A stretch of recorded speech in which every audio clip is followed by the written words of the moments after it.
Hello guys, என்ன நம்ம இந்த வீடியோவில் எதை பற்றி பார்க்க போகிறோம்னா, நாம் வந்து புதுசாக ஒரு ஹார்ட் டிஸ்க் அல்லது எஸ்எஸ்டி நம்ம எக்ஸ்ட்ரா இன்டாக வாங்கிச்சுன்னா அது வந்து பார்த்திங்கன்னா உங்களோட பிசியில் வந்து ஷோ ஆகாது. அது எப்படி நம்ம வந்து ஷோ பண்ண வைக்கலாம் தான் இந்த வீடியோவில் பார்க்க போகிறோம். ஸோ வீடியோ ஸ்கிப் பண்ணாமல் கடைசி வரையும் பாருங்கள். பார்த்து முடிச்சு இந்த வீடியோ பிடிச்சிருந்தா லைக் பண்ணி உங்கள் ஃப்ரெண்ட்ஸோட ஷேர் பண்ணுவாங்க. வேறு எந்த மாதிரியான வீடியோஸ் போடலாங்கிறத கீழே கமெண்ட் செக்ஷனில் கமெண்ட் பண்ணுங்கள். உங்களுக்கு ஏதாச்சும் டவுட்ஸ் இருந்தாலும் தாராளமாக நீங்கள் வந்து கமெண்ட் பண்ணலாம். இன்ஸ்டாகிராம், டெலிகிராமில் நீங்கள் வந்து மெசேஜ் பண்ணலாம். கண்டிப்பாக தான் உங்களுக்கு ஹெல்ப் பண்ணுறேன். இப்போ வாங்க வீடியோக்கு போகலாம்.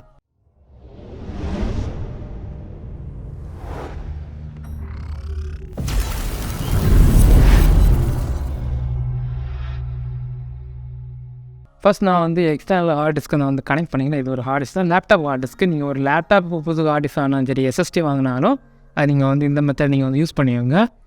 ஒரு சில எக்ஸ்டர்னல் பார்த்தீங்கன்னா அதில் டேரெக்டாக வந்து அடாப்டர் கொடுத்துருவாங்க. சப்போஸ் கொடுக்கலன்னா நீங்கள் வந்து ஒரு அடாப்டர் வாங்குற மாதிரி தான் இருக்கும். நீங்கள் ஒரு பெஸ்ட் அடாப்டர் நீங்கள் வந்து வாங்க வச்சிங்க, அதான் அடாப்டரில் கனெக்ட் ஹார்ட் டிஸ்க் கனெக்ட் பண்ணுறது வாங்கினு வச்சிங்கன்னா, லாஸ்ட்டாக நம்ம ஒரு வீடியோ போட்டு ஒரு அன்பாக்சிங் வீடியோ, அந்த ப்ராடக்ட் நீங்கள் வந்து வாங்கிக்கோங்க. அதில் ஷாப் டீட்டெயில் போடுவேன். நான் வந்து ஆன்லைன் பர்ச்சேசிங் லிங்கும் போடுறேன். ஸோ அதே நீங்கள் வந்து பார்த்து நீங்கள் உங்களுக்கு தேவையானதை நீங்கள் வாங்கிக்கோங்க. கண்டிப்பாக யூஸ்ஃபுல்லாக இருக்குது. நிறைய யூசர்ஸு அதில் வச்சு இருக்குது.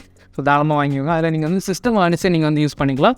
லேப்டாப் ஹார்டிஸ்க்கு, எஸ்எஸ்டி எது வாங்கினா நீங்கள் அதில் யூஸ் பண்ணிக்கலாம். சூப்பராக இருக்குது. நீங்கள் தாராளமாக வாங்கிக்கோங்க. நானும் அது வாங்கினதுலேருந்து யூஸ் பண்ணி தான் இருக்குது. நல்லாவே அது ஒர்க் ஆகுது. ஸோ இப்போ நம்ம வந்து இந்த ப்ராசஸ்க்குள்ளே போவோம். ஃபர்ஸ்ட் ஆஃப் ஆல் நான் வந்து கனெக்ட் பண்ணிவிட்டேன். உங்களுக்கு வந்து சவுண்டு கேட்டான்னு தெரியல. இங்கே பார்த்தீங்கன்னா உங்களுக்கு வந்து நோட்டிஃபிகேஷனில் பார்த்தீங்கன்னா யூஎஸ்பி கனெக்டருங்கிற மாதிரி தான் இருக்கும். பட் பார்த்தீங்கன்னா உள்ளாடி உங்களுக்கு வந்து வராது. ஸோ அதை நம்ம இப்போ வந்து எப்படி வர வைக்கிறதுன்னு பார்ப்போம். ஃபஸ்ட்டு டிஸ் பிசி வந்து ஓப்பன் பண்ணிக்கிறேன். அதில் வந்து ஷோ ஆகுதாங்கிறத ஃபஸ்ட்டு பார்த்துக்கோங்க. இங்கே பார்த்துட்டிங்கன்னா லோக்கல் டிஸ்க் வேறு தான் இருக்குது. அதாவது இது என்னோடய ஹார்ட் டிஸ்கில் இருக்கக்கூடியது. இவ்வளோ தான் இருக்குது. இப்போ நம்ம வந்து அந்த எக்ஸ்டர்னல் ஹார்ட் டிஸ்க்கை எப்படி ஷோ பண்ண வைக்கலாங்கிற பார்ப்போம். எப்போவுமே ஃபஸ்ட் வந்து லோக்கல் சியில் பாருங்கள். அதில் வராத பட்சம் மட்டும் நீங்கள் வந்து இன்னொரு மெத்தட் ட்ரை பண்ணலாம். அது மெத்தடில் அதில் வந்து கண்டிப்பாக செக் பண்ணுற மாதிரி தான் இருக்கும். இந்த விண்டோஸ் ஐக்கான்றது தான் ரைட் கிளிக் பண்ணிங்கன்னா டிஸ்க் மேனேஜ்மெண்ட்டுங்கிற ஒரு ஆப்ஷன் இருக்கும். இதை வந்து செலக்ட் பண்ணிக்கோங்க. அல்லது நீங்கள் டிவைஸ் மேனேஜர் போய் நீங்கள் வந்து டிஸ்க் மேனேஜ்மெண்ட் போகலாம். ஸோ ஃபுல் ஸ்க்ரீனில் போட்டுக்கலாம். இதில் பார்த்தீங்கன்னா லோட் ஆகுது. லோடாகி முடிஞ்சதுக்கப்புறம் உங்களுக்கு வந்து எக்ஸ்டர்னல் ஹார்ட் இன்டர்னல் எல்லாமே காட்டும். இங்கே பார்த்துட்டிங்கன்னா எக்ஸ்டர்னல் வந்து காட்டுது. அதாவது பேசிக்னு போட்டு அது எவ்வளோ ஸ்டோரேஜ் அது எல்லாமே காட்டும்.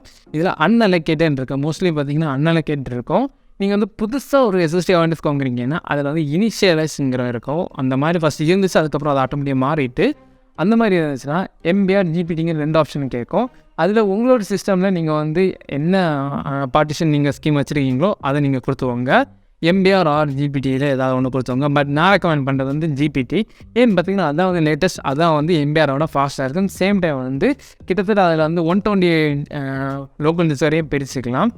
நம்ம எம்பிஆரில் பார்த்தீங்கன்னா 2 or 3 தான் வந்து பிரிக்க முடியும். அதுக்கு மேலே போனால் அது வந்து எரர் வர தொடங்கும். அதனால் இந்த மெத்தட் நீங்கள் வந்து யூஸ் பண்ணிங்க ஜிபிடி. இப்போ தான் அதை வந்து அன்அலோகேட்டட் இருக்கிறத எப்படி நம்ம டிஸ்க் பிசிக்குள்ளே வர வைக்கலாங்கிறத பார்ப்போம். ஃபஸ்ட் இதை நீங்கள் ரைட் கிளிக் பண்ணிங்கன்னா நியூ சிங்கிள் வால்யூங்கிற இருக்கும். இதை வந்து கொடுத்துவோங்க. இதில் நீங்கள் நெக்ஸ்ட்டு கொடுத்துவோங்க. அதுக்கப்புறம் உங்களோட டோட்டல் ஸ்டோரேஜ் எவ்வளோங்கிறத காட்டும். இது பார்த்தீங்கன்னா ஐ திங்க் இது 320 ஜிபின்னு நினைக்கிறேன். நெக்ஸ்ட்டு கொடுத்துவோங்க. இதில் வந்து உங்களுக்கு வந்து ட்ரைவ் லெட்டர் காட்டும். இதில் நீங்கள் வந்து லெட்டர் கரெக்டாக செலக்ட் பண்ணிக்கோங்க. அதுக்கப்புறம் நெக்ஸ்ட்டு கொடுத்துவோங்க. இதில் வந்து நீங்கள் நேம் சேஞ்ச் பண்ணாங்கன்னா சேஞ்ச் பண்ணிக்கோங்க. வேறு எதுவுமே நீங்கள் வந்து சேஞ்ச் பண்ணாதீங்க. திரும்ப வந்து நெக்ஸ்ட்டு கொடுத்துவோங்க. ஃபினிஷ். ஸோ இது கொடுத்தது பார்த்திங்கன்னா லோட் ஆகிட்டு இது வந்து க்ரியேட் ஆகிரும். ஃபார்மேட் ஆகி தான் வரும். ஃபார்மேட் ஆனதுலேருந்து டேட்டாஸ் ரிகவரி பண்ண முடியுமான்னு கேட்டிங்கன்னா கண்டிப்பாக பண்ணலாம்.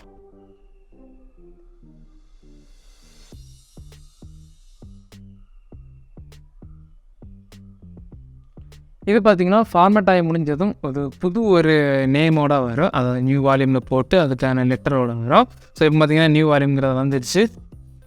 லெட்டரும் வந்துச்சு, எஃப்ங்கிற லெட்டர் வந்துச்சு. ஸோ இது வந்ததும் பார்த்திங்கன்னா நோட்டிஃபிகேஷன் வரும். இப்போ எனக்கு இது வந்து ஃபோக்கஸ் அந்த இது வந்து ஆன்லைன் இருக்கிறதுனால வந்து நோட்டிஃபிகேஷன் வரல. இப்போ நான் வந்து டிஸ் பிசியில் உங்களுக்கு ஷோ பண்ணுறேன். டிஸ் பிசி இங்கே பார்த்திங்கன்னா நியூ வால்யூம்ஸ் எஃப்ங்கிறது வந்துடுச்சு. இதுதான் அந்த ஹார்ட் டிஸ்க் எக்ஸ்டர்னலாக நம்ம வந்து இப்போது ரெடி பண்ண ஹார்ட் டிஸ்க்கு. ஸோ இதே மாதிரி நீங்கள் வந்து எந்த ஹார்ட் டிஸ்க் வேணாலும் ரெடி பண்ணிக்கலாம்.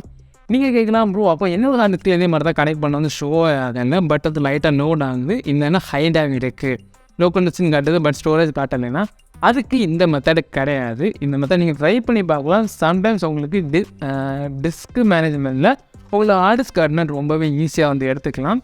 இல்லாத பட்சம் நிறைய மெத்தட்ஸ் எல்லாம் இருக்குது. எல்லாமே ஒவ்வொன்றா ட்ரை பண்ணி பார்த்து ஏதாச்சும் ஒன்றில் தான் அது சக்ஸஸ் ஆகும். ஸோ அதே நல்லா ஞாபகம் வச்சுக்கோங்க. இந்த மெத்தட் பார்த்திங்கன்னா ரொம்பவே ஈஸி தான். உங்களுக்கு வந்து சப்போஸ் அந்த டிஸ்கை வந்து பிரிக்கிறதுக்கு தெரியலைன்னா கீழே கமெண்ட் செக்ஷனில் கமெண்ட் பண்ணுங்கள். கண்டிப்பாக அதுக்கான வீடியோ போடுறேன். ஏன்னு பார்த்திங்கன்னா நிறைய பேருக்கு வந்து ஓஎஸ் மாற்றுறவங்களும் சரி, நிறைய ஒர்க் பண்ணுறவங்களோ புதுசாக ஒரு லேப்டாப் சிஸ்டம் எடுத்துட்டாங்கன்னா அதில் வந்து அந்த ஹார்ட் டிஸ்காக சரி எஸ்எஸ்டி இருந்தாலும் அதை வந்து உங்களுக்கு வந்து பிரிக்க தெரியல. அது எப்படி பிரிக்கலாங்கிற வீடியோ வேணுன்னா கமெண்ட் பண்ணுங்கள். கண்டிப்பாக நான் உங்களுக்கு போடுறேன். இந்த வீடியோ உங்களுக்கு ஈஸியாக இருக்கும், யூஸ்ஃபுல்லாக இருக்கும் நினைச்சிங்கன்னா லைக் பண்ணுங்கள், உங்கள் ஃப்ரெண்ட்ஸ் வந்து ஷேர் பண்ணுங்கள். மறக்காத சேனல் சப்ஸ்கிரைப் பண்ணிக்கோங்க. வேறு ஏதாச்சும் வீடியோஸ் வேணுன்னா கீழே கமெண்ட் செக்ஷனில் கமெண்ட் பண்ணுங்கள். கண்டிப்பாக தான் உங்களுக்கு போடுறேன்.